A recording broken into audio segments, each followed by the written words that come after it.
안식일에 병자를 고치신 것으로 예수님을 핍박하는 유대인들 앞에서 예수님은 안식일에 병을 고치는 일은 죄가 아니다, 당연히 해야 할 일이다, 이렇게 말씀하셨습니다. 나아가서 예수님이 바로 하나님의 아들이심을 당당하게 선포하셨습니다. 생명의 위협을 받는 일이었죠. 신성 모독을 해서 돌 맞아 죽을 일이었죠. 그러나 예수님은 하나님의 아들이신 것이 사실이었기 때문에 그렇게 당당하실 수 있었던 것입니다.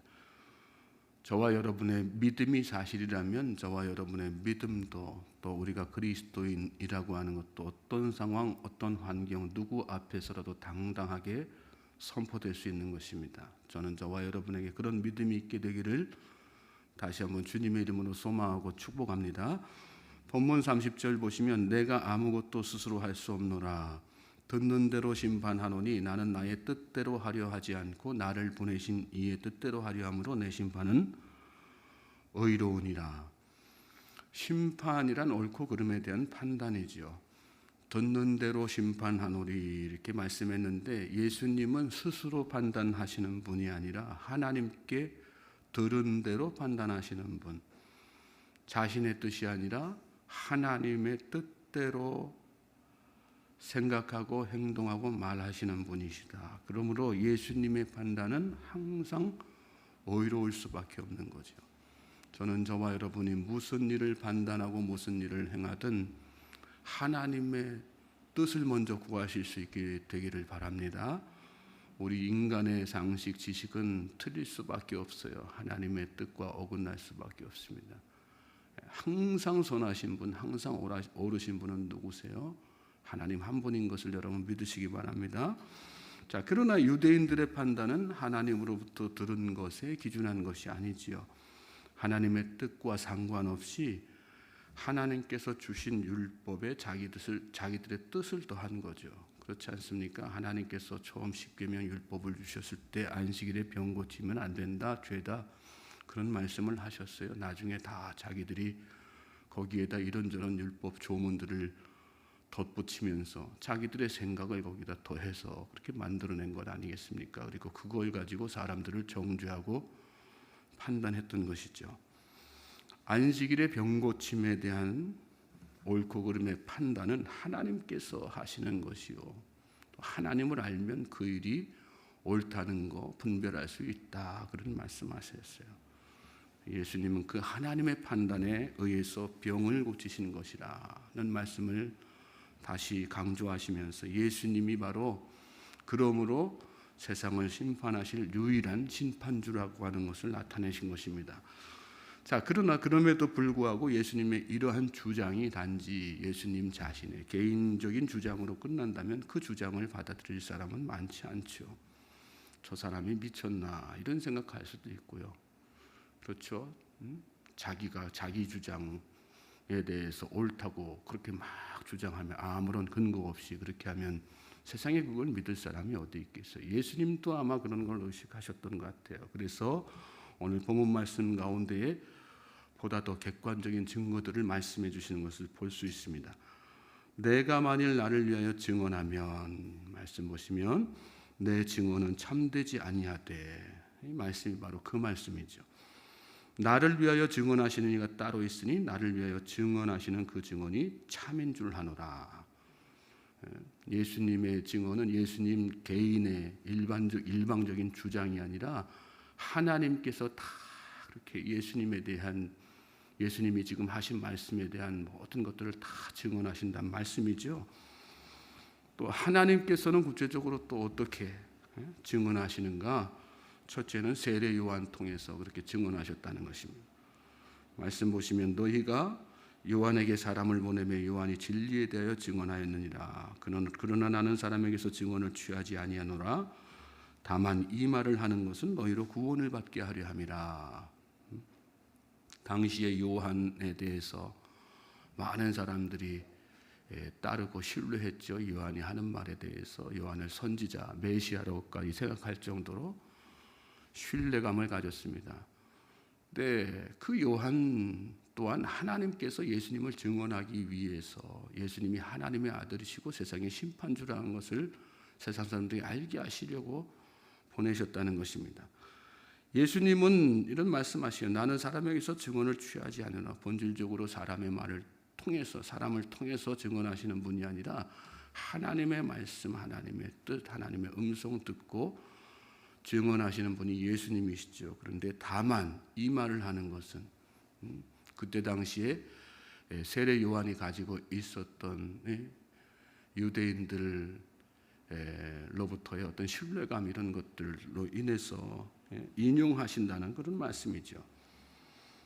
어떤 목적으로요? 너희로 구원을 받게 하려 하기 위해서, 너희를 구원하기 위해서 내가 이 세례 요한이 하나님의 음성을 따라 하나님의 뜻에 따라서 나를 증언한 것인 거, 그 자체가 사람의 증언이기 때문에 나는 그 증언을 취하는 사람은 아니지만, 취하는 것은 아니지만 너희들이 내가 하나님의 아들이라는 것을 믿고 구원받게 하기 위해서 내가 이 세례 요한을 증인으로 내세우는 거다, 그런 말씀하신 거예요.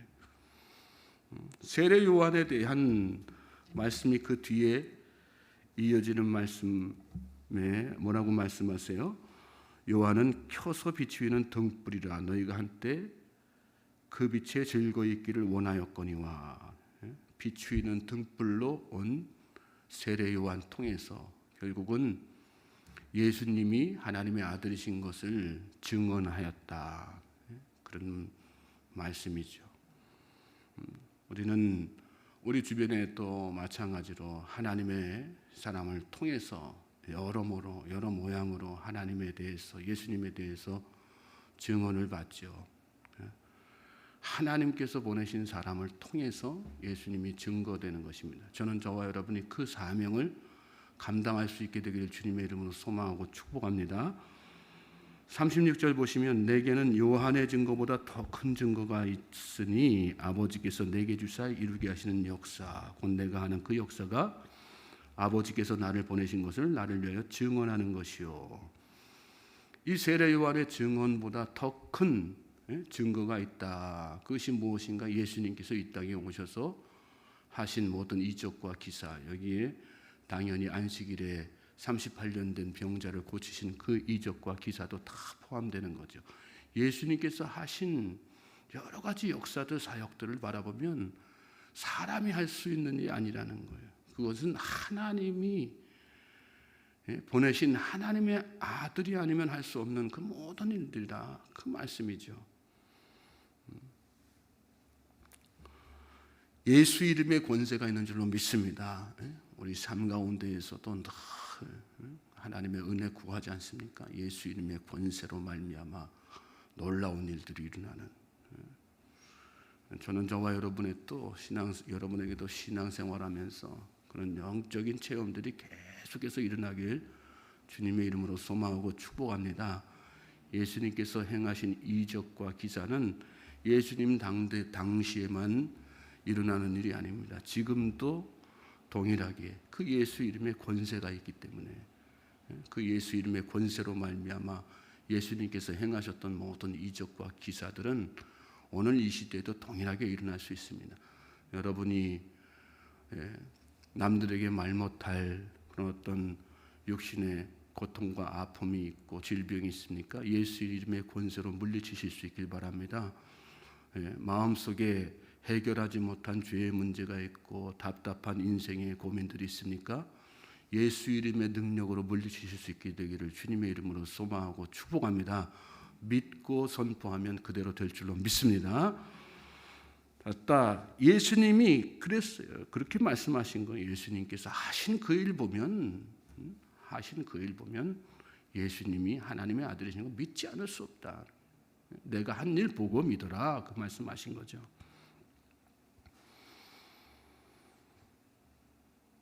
(37절) 보면 또한 나를 보내신 아버지께서 친히 나를 위하여 증언하셨느니라. 요한을 통해서 증언하신 것, 또 예수님께서 하신 이적과 기사를 통해서 예수님을 드러내신 것, 그런데 그보다 더 예수님을 하나님의 아들이심, 예수님이 하나님의 아들 되심을 명확하게 증언하신 내용이 있다는 거죠. 그게 뭡니까? 친히 하나님께서 증언하신 것, 그것이 뭘까요? 말씀이죠. 하나님의 말씀. 너희는 아무 때에도 그 음성을 듣지 못하였고 그 형상을 보지 못하였으며 그 말씀에 너희 속에 거하지 아니하니 이는 그가 보내신 이를 믿지 아니함이니라. 하나님의 말씀을 깊이 있게 묵상하고 깨달으면 그 속에 감추어진 이 비밀, 그 비밀이 뭐예요? 예수님이 하나님의 아들이시고 인류의 구원자이고 세상의 구원 심판자시며 구원하실 분을 유일한 진리, 참 진리라고 하는 사실을 깨달을 수밖에 없다는 것입니다. 왜 유대인들이 예수님을 하나님의 아들로 믿지 못한 것입니까? 말씀을 제대로 이해하지 못했기 때문에, 말씀을 제대로 깨닫지 못했기 때문에. 또 역으로 말씀이라고 하는 것은 예수님을 믿음으로 말미암아 그 말씀의 비밀이 다 깨어지는 것인데, 근본적으로 예수님을 믿지 않는, 그 신뢰하는 마음이 없으니까 그 말씀 안에 감추어진 예수님을 증언하는 성경 속 비밀의 열쇠들이 다 풀리지 않는다는 그 말씀하신 거죠. 저는 저와 여러분이 이 말씀을 묵상함으로 말미암아 하나님의 아들 예수 그리스도의 실체를 더 알아갈 수 있게 되기를 주님의 이름으로 소망하고 축복합니다. 우리가 성경을 읽고 묵상하고 깨닫는 목적은 여러 가지 우리에게 유익이 있기 때문이지만 그 중에 가장 큰 핵심은 뭐예요? 진짜 예수님이 하나님의 아들이시구나, 예수님이 참 신이시구나, 예수님이 참 하나님이시고 진리시고 길이시고 생명이시구나, 그걸 아는 거죠. 그걸 아는 사람에게 성경은 뭘 말씀하세요? 영생 주시겠다 말씀하신 거거든요. 하나님을 아는 것이 영생이고 예수님을 아는 것이 영생이다. 저는 저와 여러분의 그런 하나님께서 주시는 영생의 축복이 있게 되길 주님의 이름으로 소망하고 축복합니다. 이적과 기사를 쫓는 것도 좋습니다. 이적과 기사 여러 가지 우리 삶 가운데에서 나타나고 체험되는 것도 참 중요하죠. 무엇보다도 하나님의 말씀을 붙들고 살아야 돼요. 말씀이 예수 그리스도를 증거하는 핵심이고 그 말씀이 오늘 나를 영생의 삶을 살게 하는 원동력이라는 생각을 가지고 깊이 있게 말씀을 묵상하고 또 말씀의 힘을 얻어서 살아가는 우리 성도님들 되시길 바랍니다. 38절 보면 그 말씀이 너희 속에 거하지 아니하니 이는 그가 보내신 이를 믿지 아니함이니라 이렇게 말씀하시면서 39절에서 이런 말씀하세요. 너희가 성경에서 영생을 얻는 줄 생각하고 성경을 연구하거니와 이 성경이 곧 내게 대하여 증언하는 것이니라. 우리가 성경을 읽는 목적이 어디에 있어야 되는지를 깨닫게 하는 그런 말씀이죠. 중요한 건 뭡니까? 주님 앞에 나아가는 거예요. 진실된 마음으로 주님을 신뢰하면서 주님, 이 말씀 통해서 주님을 더욱더 알게 하여 주옵소서. 겸손함으로 나아가야 됩니다. 그럴 때 깨달음이 오고 그 안에서 우리에게 맛보게 하시는 영생의 축복이 우리에게 누려지게 되는 것입니다. 오늘 이 하루도 말씀을 깊이 있게 묵상하고 또 몇 번이고 잘 이해되지 않는 말씀은 계속해서 반복해서 읽고 그러는 가운데에 하나님께서 주시는 이 영생의 축복이 우리 모든 성도님들에게 임하게 되기를 주님의 이름으로 다시 한번 소망하고 축복합니다.